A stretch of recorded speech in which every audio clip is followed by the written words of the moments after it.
Neste episódio, o Miguel prova pierogies, o Gonçalo é Team Jeff, o Tiago aprende sobre o seu trabalho e eu dou o meu cartão a um polaco. Está lançada a nau espacial.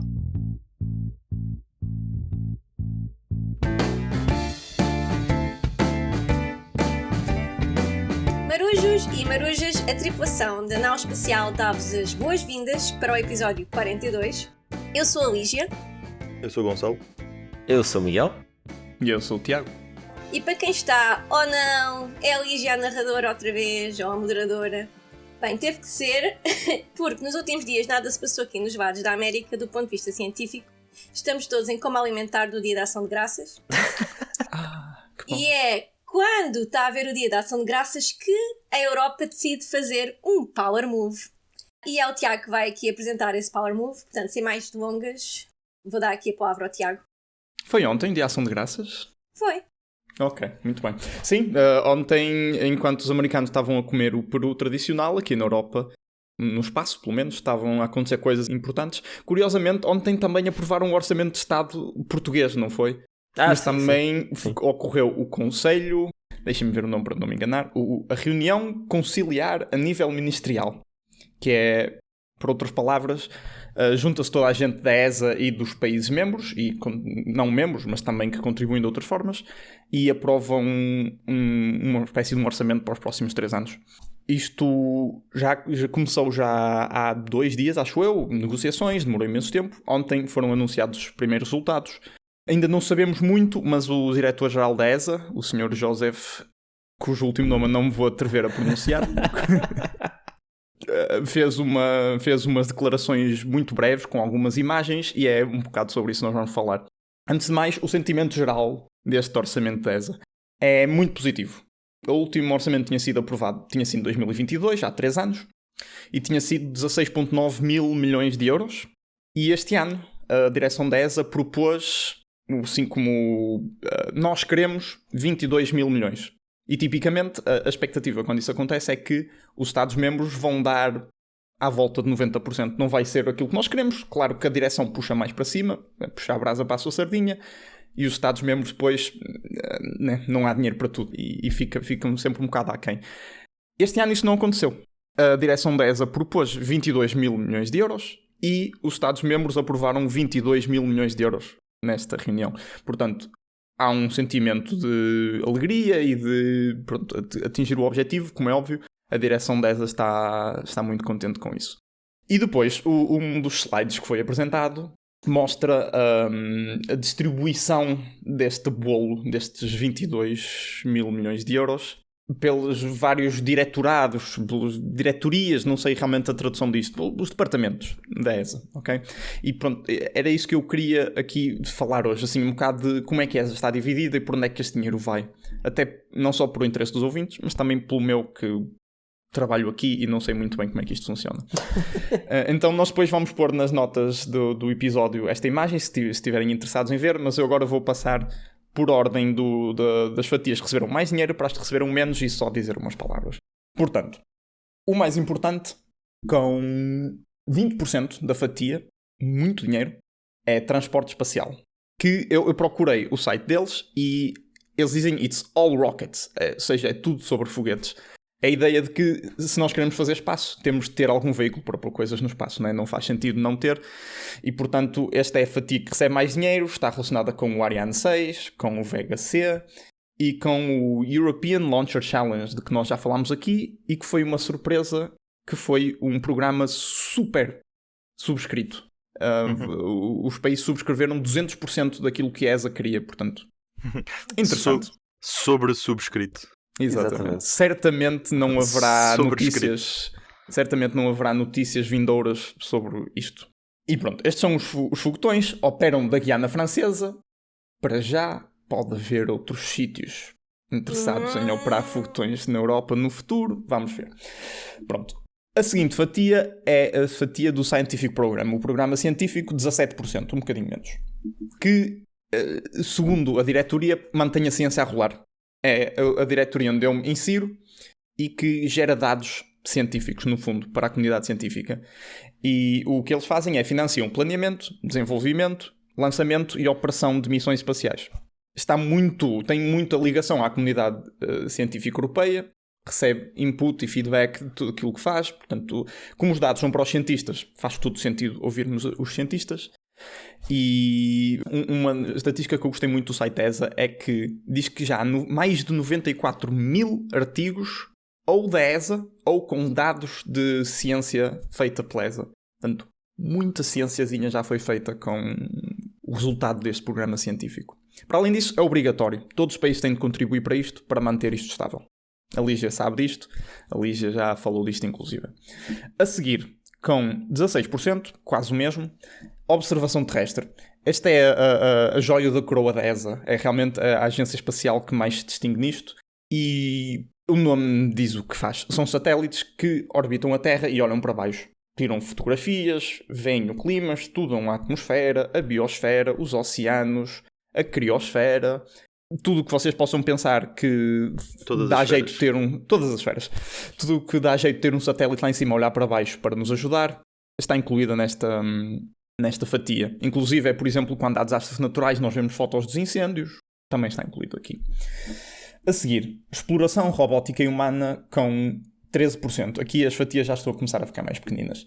Este aqui eu tive um bocado de dificuldade em distinguir do programa científico, mas a ideia com que fiquei é que pensem mais pessoas e rovers em vez de satélites, ok? Se a Terra num sítio ou leva pessoas, é esta exploração robótica e humana. Menos interessada em ciência e talvez mais interessada em estabelecimento de, chamemos-lhe colónias, mas pronto, habitats com pessoas. Por exemplo, a Estação Espacial está incluído nisto, o treino de astronautas está incluído nisto, a missão ExoMars com os seus rovers está incluído nisto, e todos os planos ou testes para bases lunares, por exemplo, também estão incluídas nesta fatia. A seguir, uma fatia mais pequenina, 9%, conectividade e comunicações seguras, outra cujo nome diz o que faz, basicamente é usar satélites para comunicações, quer sejam comunicações de emergência ou internet com satélites, está tudo incluído neste saco. Não consegui encontrar muita informação sobre esta fatia. Depois, já estamos agora a entrar nas fatias bem pequeninas. Navegação, 4%. É o sistema Galileu, é o nosso o GPS, por assim dizer. Segurança espacial, é um diretorado recente, que é o diretorado que está preocupado com temos de ter cuidado com estas pedras que andam aqui no espaço à volta da Terra e que podem vir a ter connosco. Portanto, estão relacionados com observação e seguimento destes objetos. Para além disso, com tudo que possa incluir colisões no espaço e geração de lixo espacial. Como o nome indica, segurança espacial. Queremos que esteja tudo limpinho e que não haja colisões, nem com a Terra, nem entre satélites. E depois há os mais pequenos. Há uma fatia de Basic Activities, que é 8%, que eu não incluí aqui porque é muito genérica, não é? Também deve ser certamente obrigatória. E uma fatia que eu achei muita piada, 4%, Technology. Provavelmente será Research and Development. Não sei o que isto é. Okay. E pronto, estas são as fatias dos 22 mil milhões. Espero que não tenha sido muito longo. Se for, passem só à frente agora para este momento.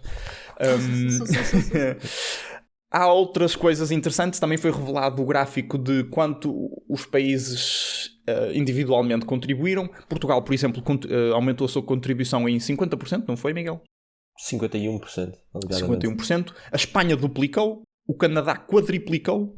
Há muitos países que estão claramente interessados na ESA, outros que estão com as economias um bocadinho mais fracas e estão a cortar um bocadinho, mas em geral, ainda assim, o orçamento conseguiu subir e teve um aumento de, eu fiz aqui a conta, 31% em relação a 2022. E, portanto, muito bem, temos mais 3 anos de tango, vamos ver no que dá. Muito bem, Tiago, muito bem. Eu queria pegar aqui numa coisa que tu te referiste, que foi basicamente a distribuição pelos vários diretorados, não é? Como tu chamaste, os departamentos, e ver como é que foi essa distribuição em anos anteriores. Portanto, na última ministerial, há 3 anos atrás, porque estas reuniões são feitas de 3 em 3 anos, não é? Ora, deixa lá ver onde é que eu tenho aqui o pie chart, que eles fazem assim um gráfico de tarte muito, muito engraçado. Por isso é que eu falo das fatias, é mesmo exatamente. O visual. Epá, não me falem de tarte, por amor de Deus.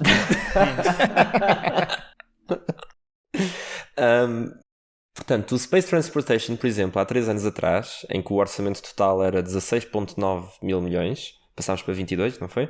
Exatamente. Space Transportation tinha 17%, portanto subiu para 20%, não foi? 20% aumentou. Observação da Terra, eu acho que tu tinhas dito que tinha 16, 17? 16. Mantém-se. Ok. Human and Robotic Exploration tem quanto este ano? 13. Pronto, tinha 16 no anterior. O diretor-geral, no seu discurso, falou que esta foi uma das áreas em que, pronto, havia estava um pouco desapontado com o resultado, porque provavelmente por causa desta queda de 3%. Sim, eu acho que basicamente o que se calhar interessa aqui observar é quais é que são as tendências e de que forma é que o budget da agência se está a moldar ao que estamos a ver na indústria, não é? E enquanto que nos últimos 3 anos se calhar tivemos um pouco aquele foco, até por causa daqueles white papers que houve sobre devíamos ter astronautas europeus, devíamos ter capacidade de levar humanos a partir de solo europeu, com foguetões europeus e não sei o quê, e a exploração à ISS, e etc. Houve algum foco nisso, especialmente nos últimos 2 anos, ano e meio. Enquanto que agora o foco nos últimos meses e então agora depois da ministerial claramente está muito mais na questão dos foguetões, do acesso independente ao espaço, do ELC. Portanto, aqui estes 3% que claramente passam da Human and Robotic Exploration para o Space Transportation não me espantam nada, e são estes pequenos ajustes que nós, num bolo inteiro de 3%, de 100%, 3% que mudam de um lado para o outro, não parece nada, mas faz muita diferença e mostra bem, acho eu, a tendência.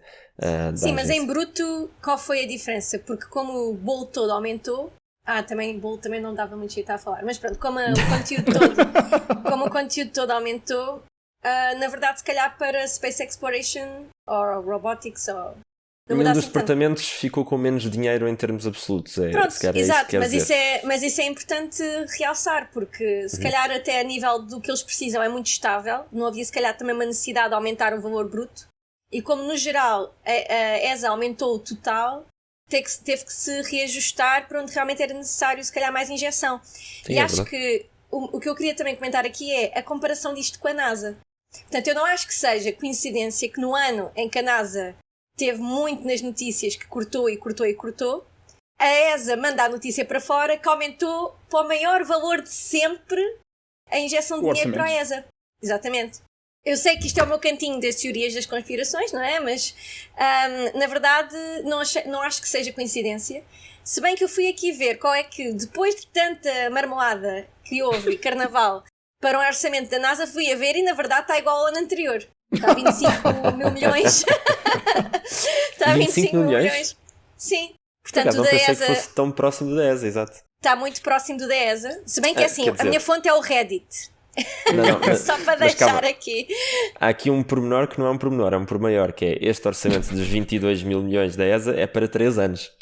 Sim, exatamente. Sim, portanto, ok. Sim, isto ainda é uma diferença. Terço. Mas, no entanto, eu acho que isso é mais valioso do que propriamente estar a mandar um valor para o alto todos os anos, como acontece na América, porque é isso que faz realmente, na parte científica, portanto, na outra parte eu não sei se é mau ou bom, mas da parte científica eu posso dizer que esta volatilidade não ajuda.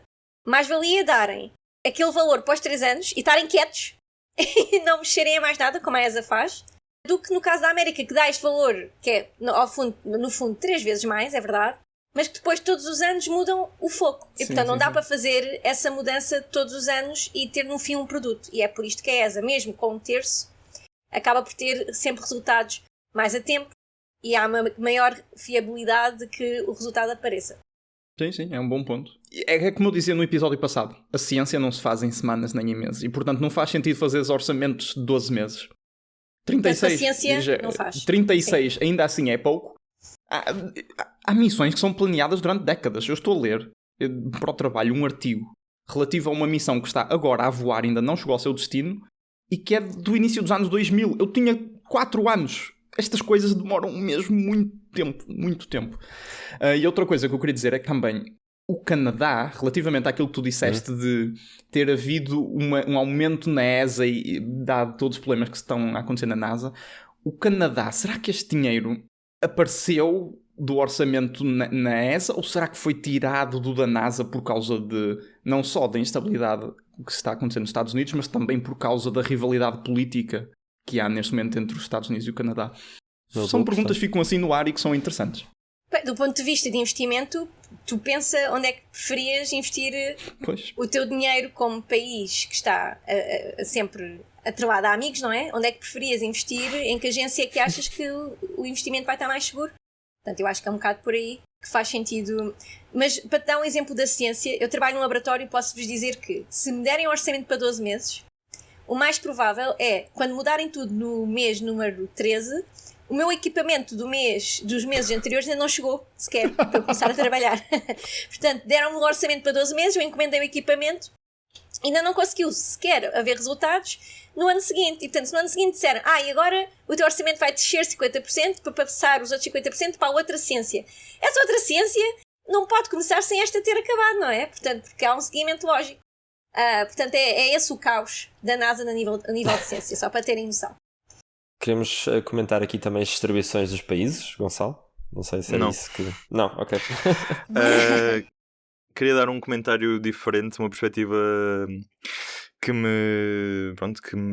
estou exposto também por estar mais perto da indústria e por vezes os interesses da ESA não se alinham propriamente com os interesses da indústria e às vezes há conflito, e tentando também não comprometer as minhas oportunidades futuras de emprego, mas uma crítica que ouvi algumas vezes é que a ESA, especialmente a liderança da ESA, é uma máquina que se reúne de 3 em 3 anos, que se esforça e se pela e se esforça imenso para atingir o seu objetivo no Ministerial, portanto de adquirir o dinheiro que está à procura, o financiamento dos Estados-membros.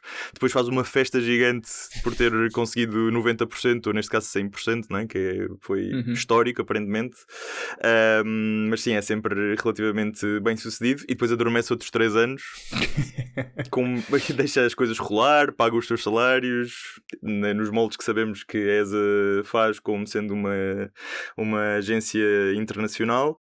E pronto, e que algumas empresas queixam-se que há pouca visão, que há pouca estratégia, e que depois daqui a 3 anos logo se vê quando for a altura de ir angariar fundos outra vez.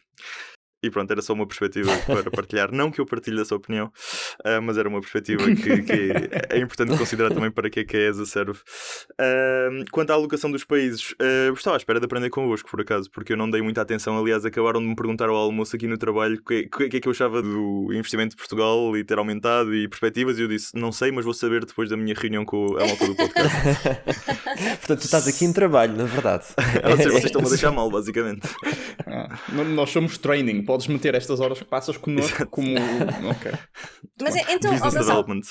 Uma questão. Então, será que o ideal seria haver 2 orçamentos? Um para as empresas, que seria anual, porque realmente o pacing da indústria é muito maior, não é? Porque 3 anos para a ciência está mesmo no limite de resvés campo dórico para se conseguir fazer alguma coisa, não é? Mas, se calhar, para a parte industrial era bom haver um anual, não sei. Será que isso era uma boa estratégia para as 2 agências? Por acaso não sei qual é a estratégia vencedora, não pensei sobre isso. A verdade é que pronto, focámos-nos muito aqui na ciência, e que a ciência leva anos e não leva horas, nem meses, nem dias. E eu estava aqui a pensar, pronto, ambas as agências que vocês estão a falar vão para além da ciência. Ou seja, a ESA existe também para outros fins, nomeadamente ajudar a indústria e também passar o conhecimento e inspiração do espaço às próximas gerações. Portanto, tem toda a convenção da ESA, portanto, uma espécie de constituição que guia para que a ESA serve, vai para além da ciência.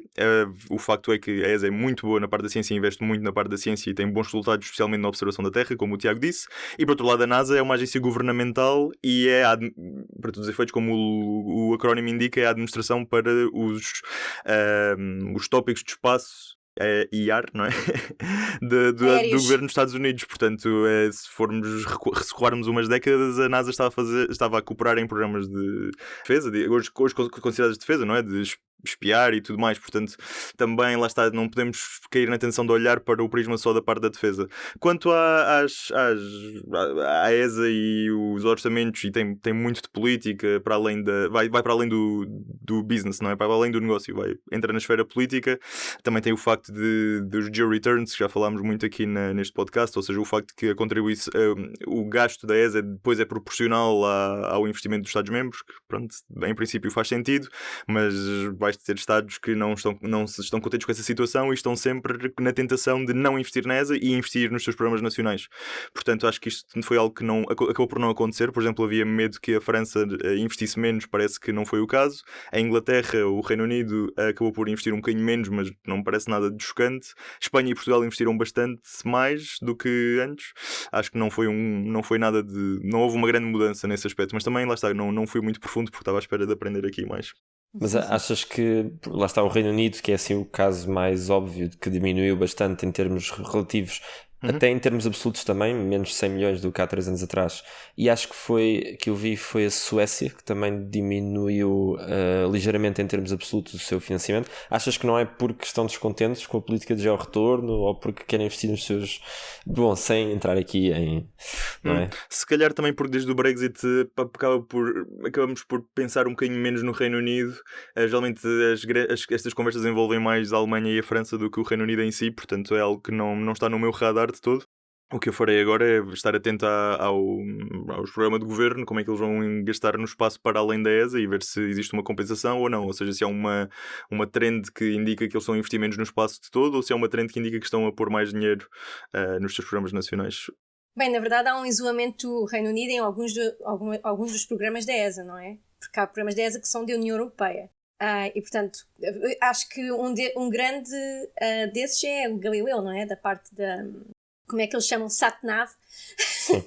Lá em Inglaterra. Satnav. Sim, chamam Satnav. Mas pronto, isto para dizer que se calhar há também um interesse para criar os seus próprios programas, não é? Há maior interesse nesse aspecto porque eles estão fora das brincadeiras, em algumas das brincadeiras. Bomba, é verdade, eu já estive mais a par sobre isto do que antes. Acho que Galileu as coisas estavam mais ou menos preservadas, Copérnicos também, Horizon iam estar completamente, aqui são as bolsas de investigação, iam ser completamente cortados, mas acho que as outras não havia grande stress. Isto era um tema mais popular há 2 anos, que estive a trabalhar sobre isso. Na parte da ciência eles voltaram a entrar, portanto eles já podem concorrer à IRC, já podem concorrer à Marie Curie. Mas da parte do Galileu acho que mantém essa divisão higiênica, não sei. Possível, mas por exemplo quando pensamos na parte dos foguetões, que lá está, sempre estamos um bocadinho mais a par, pelo menos eu e o Miguel, e houve esta notícia de estar subscrito, não sei, no Ministerial. Se pensarmos do ponto de vista do Reino Unido, apesar de a Skyroar, acho eu, estar na shortlist, tudo indica que... Orbex. Não está? Orbex, exatamente. Tudo indica que os alemães e os franceses estão com uma posição melhor. Portanto, se só vai existir um a ganhar a competição, se calhar o Reino Unido, não sei, se calhar vai ter de julgar como é que põe, onde é que gasta. Não sei se gastaram muito neste programa, mas... Pronto, assim como remate final, depois das dúvidas que se puseram, estes resultados que nós temos são preliminares. Nos próximos dias sairá um relatório final e podemos ver isso tudo em detalhe, mas para já ainda só sabemos pouco, sabemos assim os números por alto. E foi o que nós discutimos aqui. Eu sei que já remataste no final, desculpa, mas só uma coisa que a Lígia disse, que foi a questão dos orçamentos anuais para as empresas. Não sei se isso funcionaria melhor ou não, mas...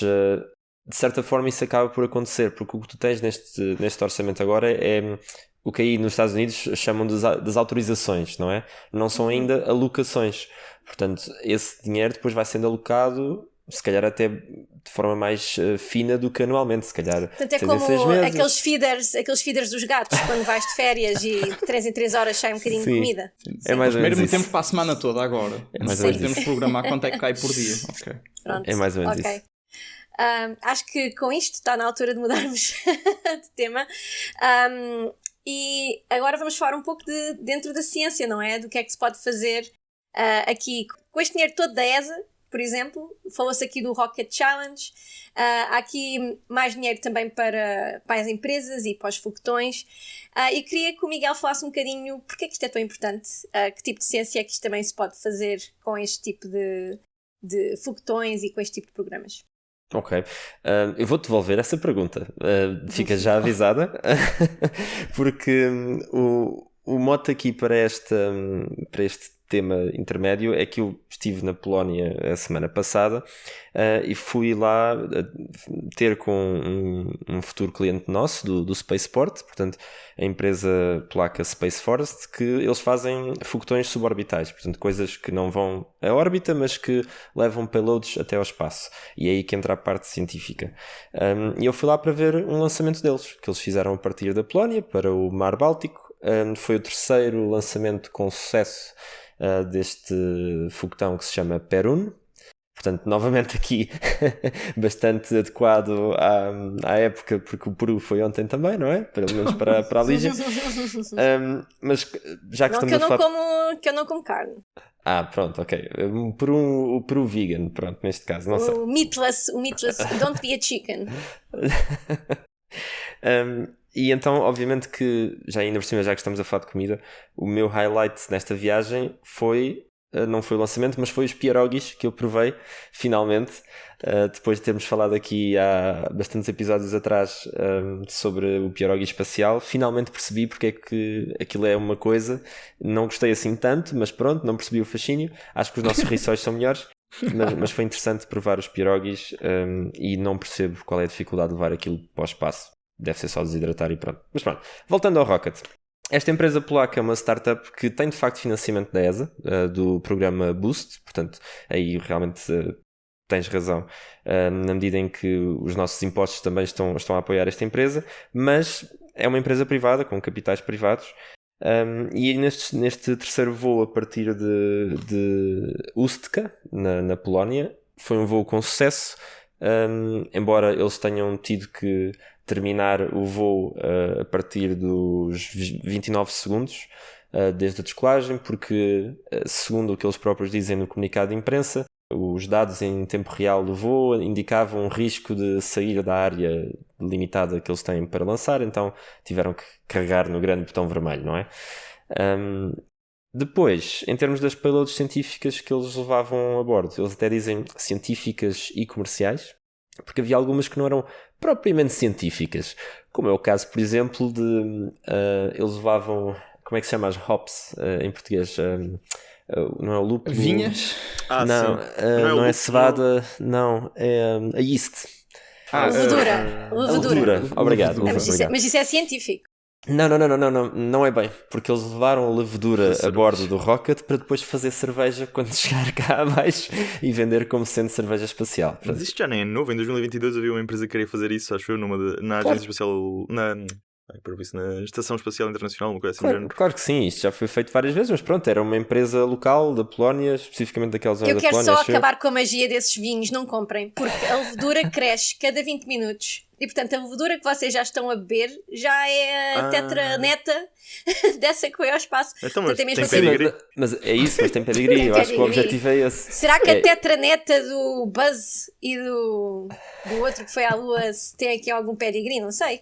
Pronto, isso é uma pergunta que tens de fazer aqui à malta das leveduras, aos cervejeiros polacos que enviaram isto para o espaço. Olha, Neil Armstrong, estão a ver? Até já me esqueci do nome. Lígia, eu ia-te perguntar a seguir se sabias o nome dos astronautas da Apollo 11. Não sei daquele que ficou no carro, mas sei... É o Michael Collins, não é? Pronto, não ficou no carro, ficou... sim. Mas sei ficou dos no outros carro com os dois. 4 piscas ligados. Eu sei de um, porque tem o mesmo nome do Toy Story, e sei o outro que é o Neil Armstrong. Pronto. Há uns tipos que também querem pôr café numa... Não sei como, não sei explicar, mas querem integrar grãos de café numa cápsula de reentry para fazer tostar o café no espaço. Ok, isso eu via. Seria também interessante. Mas pronto, passando então aqui, para não gozarem mais com os senhores, coitados, passando para a parte para não gozarem mais com o meu cliente. Eu acho que o conflito de interesses já está aqui bastante estabelecido, sim. A parte realmente mais científica, e por acaso foi uma experiência que eu achei bastante piada no bom sentido, não no sentido de brincadeira. De gozar, sim. De gozar, exato. Foi uma payload que era um torniquete.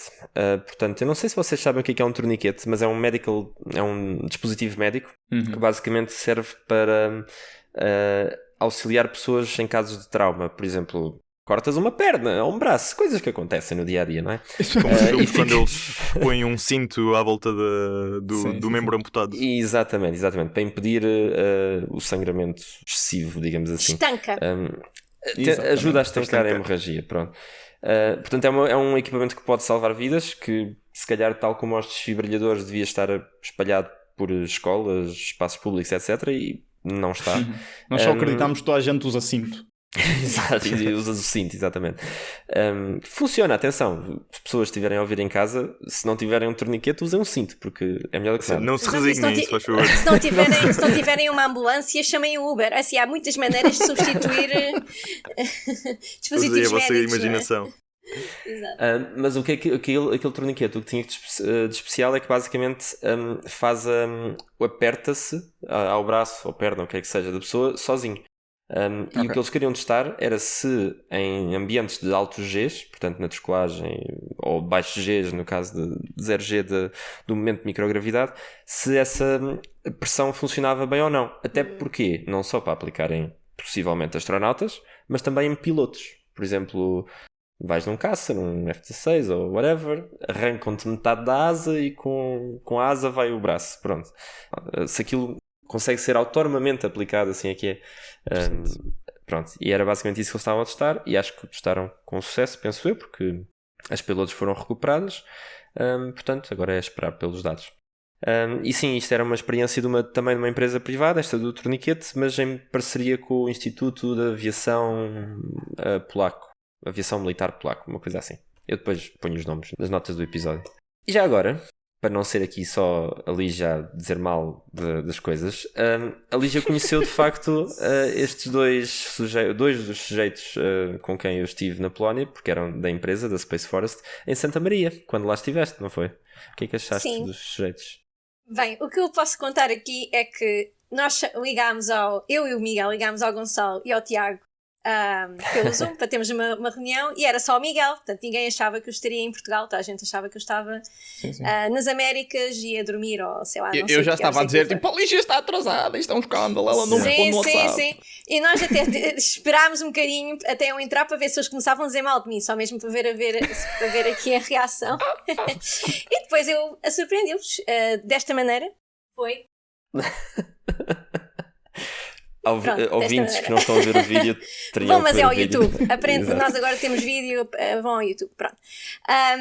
E pronto, isto para contar porquê? Porque sim, recebi um convite para ir falar de astrobiologia a Santa Maria, que aceitei de imediato, porque sempre que há um convite para ir aos Açores eu aceito.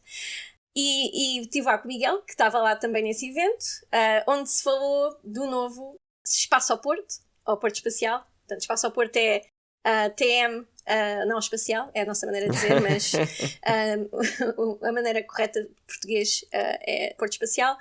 Eu posso tentar falar do Porto Espacial, mas acho que vou pôr aqui os pés pelas mãos, mas pronto, é o único Porto Espacial português e o primeiro. Até ver, sim. E já teve alguns voos, digamos, científicos, de foguetes ou foguetões, não foguetes científicos, que já fizeram uns testes também para estudantes. E a ideia aqui é começar então a trazer aqui a parte comercial e fazer-se esses testes, como até o Miguel teve a mencionar agora que se fez na Polónia, uma coisa desse género, em que empresas de todo o mundo vêm usar o nosso Porto Espacial, nosso, digamos, português, não é? Pronto. E comercialmente com as leveduras ou cientificamente com os torniquetes. E a ideia também desse evento foi explicar às pessoas de Santa Maria também o que é que aquele Porto Espacial pode trazer para a ilha e para as ilhas no geral, e pronto, e que segurança é que também está conectada com isso e como é que se vai garantir a segurança e tudo mais, pronto. Mas também a parte da ciência, que foi a minha parte, em explicar porque é que é interessante fazer ciência com o espaço, e na verdade estes foguetões, é o que é importante as pessoas perceberem, são na verdade novos laboratórios. Portanto, não só agora temos o laboratório no nosso instituto ou na nossa universidade, que estão financiados pelas pessoas, pelos contribuintes, muitos desses laboratórios, agora estamos a estender o laboratório para a órbita, para em órbita se fazer testes que no laboratório não iríamos conseguir fazer. E portanto, na verdade, eu olho para os foguetões não como corridas comerciais e todas essas coisas que me dão emprego, porque não é o caso, mas olho como uma extensão real estate do meu laboratório, na verdade. E uma oportunidade de ir a Santa Maria de vez em quando. E uma oportunidade de ir a Santa Maria de vez em quando, comer uns bolos levedos e muito atum. E ver o Miguel, não é? Encontrar a vida nau espacial. Sim. Mas, Lígia, devolvendo então a pergunta inicial que me fizeste, que experiências científicas é que gostarias de pôr a bordo de um foguetão suborbital, por exemplo este da Space Forest, que eu vi-te lá a trocar business cards com os polacos, e tu a perguntar então quanto é que custa uma payload aqui, portanto o que é que pode ser feito, e se quiseres falar da tua experiência passada com isso, porque eu sei que já puseste coisas na Blue Origin, no New Shepard, não é? Portanto, o que é que se pode fazer realmente a bordo destes voos suborbitais? Podes fazer praticamente tudo, porque até um torniquete que eu nunca tinha pensado, nunca foi testado, mas há muitos medicamentos até que já podem ser usados e estão a ser usados por astronautas que nunca foram testados antes de começarem a ser usados pelos astronautas na ISS. Até há quem mande copos menstruais, hein? Sim, portanto, ok. Aqui com o conflito de interesses, das experiências onde eu participei, enviámos algas árticas para estudar se podem ser utilizadas como alimento a longo prazo. Utilizámos, e para testar se a fotossíntese era impactada pela microgravidade ou não. Testámos, isto é com o Miguel, é um grupo que eu tenho, que eu faço parte, com o Miguel e mais 3 engenheiros, em que testamos dispositivos médicos menstruais nestes tipos de laboratórios no ar. Mais uma vez, porquê? Porque não está nada testado, ninguém testou, ninguém quis saber. Sim. As mulheres, os astronautas que estão a menstruar, não menstruam, na verdade, no espaço, porque estão a tomar medicamentos que não foram testados para parar a menstruação. Isso não tem nada de mal, no momento em que forem testados e que continuamente se provar-se que são seguros, tudo bem. Mas o problema com isto é que geralmente opções é o mais confortável, não é?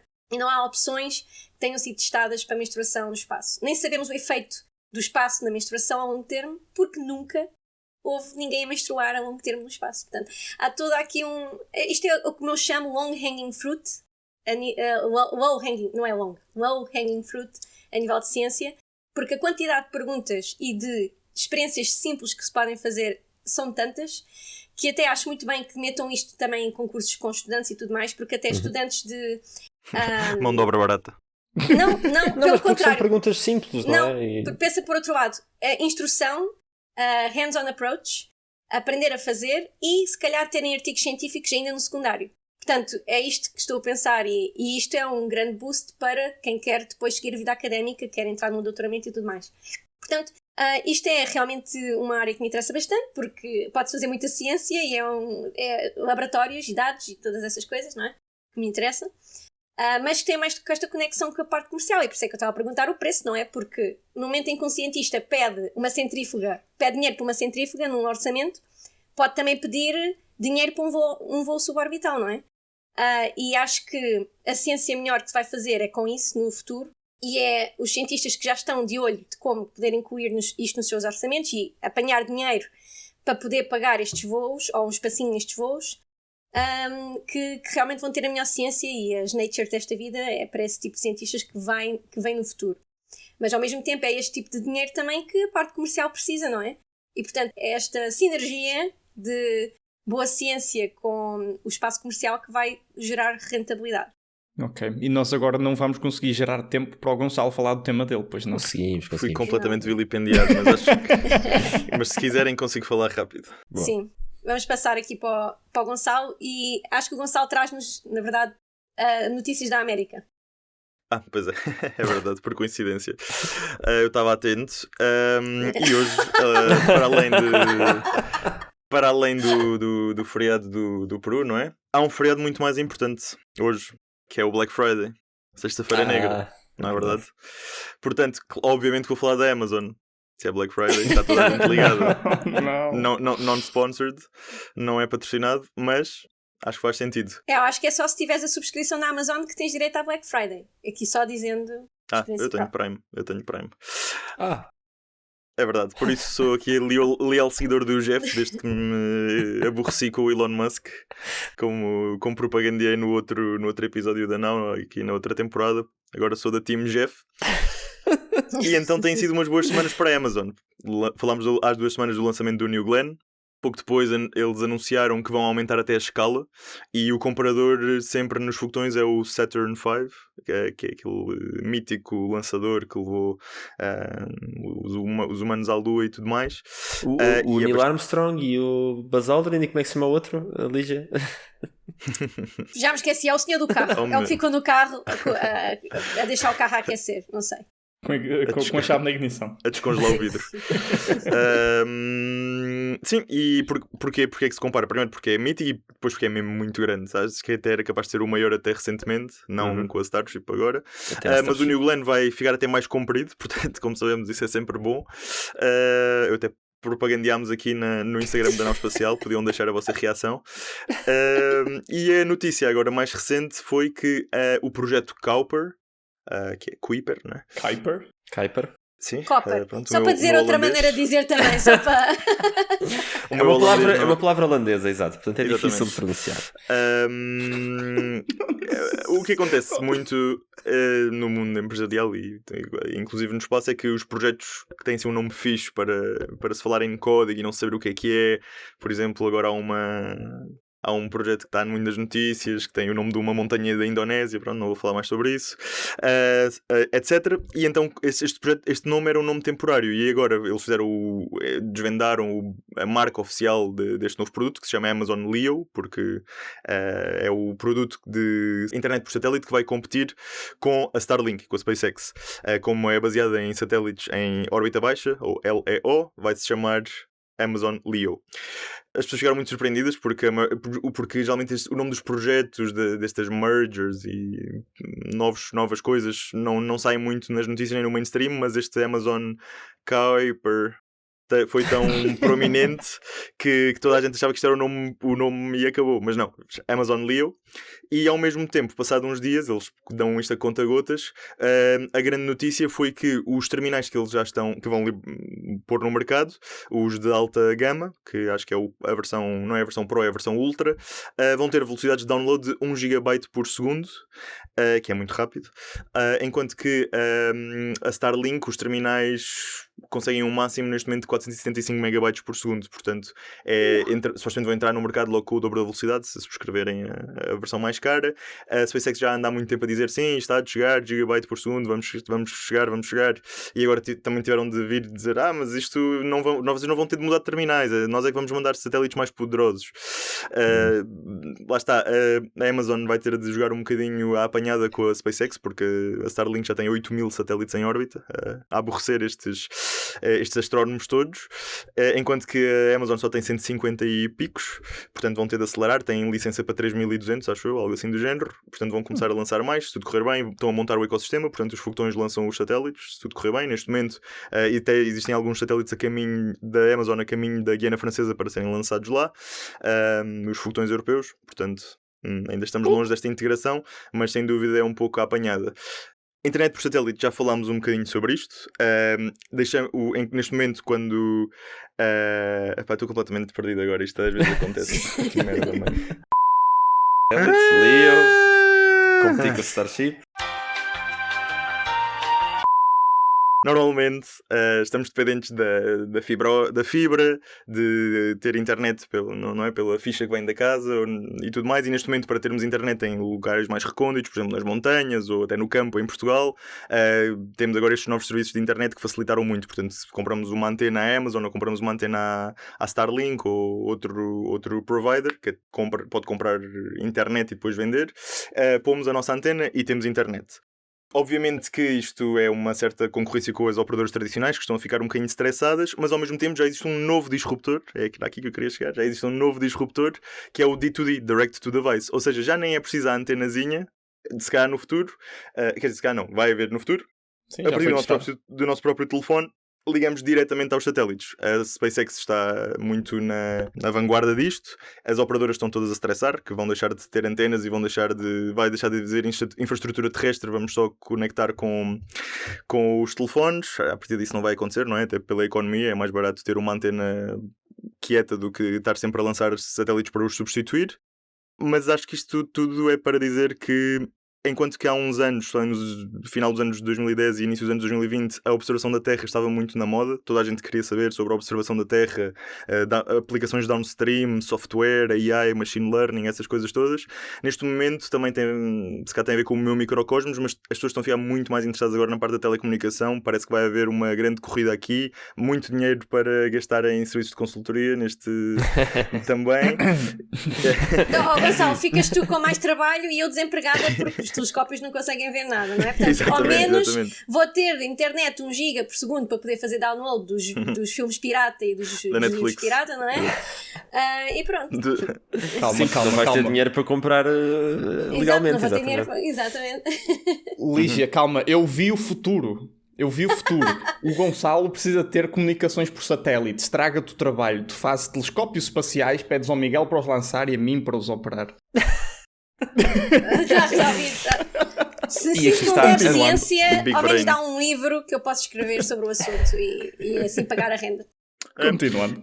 E finalmente, só para acabar, porque já estamos a ficar sem tempo, depois temos a China também a desenvolver as suas mega constelações, portanto estamos a andar a caminho de um mundo bipolar, como sabemos. De um lado vamos ter as mega constelações ocidentais, e como quem diz americanas neste momento, se a Europa não apanhar, e por outro lado a China, neste momento o bottleneck deles, portanto o que os está a impedir também de ter este avanço todo é os foguetões, portanto eles estão a investir muito em foguetões reutilizáveis e cada vez com mais capacidade a seguir a mesma moda da SpaceX. Aonde lá chegar, a Starlink por si está a aumentar a sua presença em sítios como a África e o Médio Oriente, que especialmente a África, estive lá este verão e toda a gente usa Starlink, todos os hotéis e todos no meio do deserto, é incrível. Os chineses, para eles vai ser esse o campo de batalha deles, não é? Porque por motivos regulatórios não vão entrar na Europa e nos Estados Unidos, mas na Ásia, na América Latina, no Médio Oriente e em África, vamos ver os gigantes a dar cabeçadas. Muito bem. Olha, eu não posso esperar pelo dia em que eu não preciso de torres para ligar o meu telemóvel à internet, porque estou fartinho na minha vida de fazer viagens de comboio que passam num campo no meio do nada. Exatamente. E perder a internet durante 15 minutos. Por amor de Deus, deixem-me continuar a ver o meu vídeo, a minha série, sempre.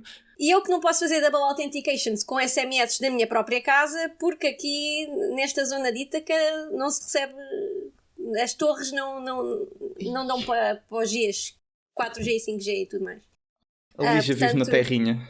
Sim, e portanto, cada vez que tento entrar no banco e pede a segunda authentication, olha, não se come hoje, não dá. Já tinha de ir ao supermercado, não é? Pelo caminho apanho o redo. Chegamos então ao fim do nosso episódio 42. Espero que tenham gostado. Vão ouvir-nos no Spotify ou onde ouvem os vossos podcasts, mas agora há vídeo, portanto se quiserem vão também ao YouTube, metam like ou não metam, mas pelo menos comentem que gostam ou que não gostem, aumentem aqui o nosso engagement no Facebook, no TikTok, no Instagram. Qual é a outra que nós temos? Já não me lembro. Nas dessas todas. Acho que agora temos tudo. Graças ao Gonçalo. OnlyFans. Isso ainda não. Isso ainda não. Se bem que estamos a precisar de umas piugas novas para o Natal, se calhar é para pensar. Bem, de qualquer das maneiras, esta música é Josh Woodward, que entretanto por uso capião já é quase nossa, não é? Mas vamos dizer que é do Josh. E até à próxima. Tchau. Adeus. Eu não posso mudar. Eu sou péssima. Eu ia só sair do Zoom agora. Não, Lígia.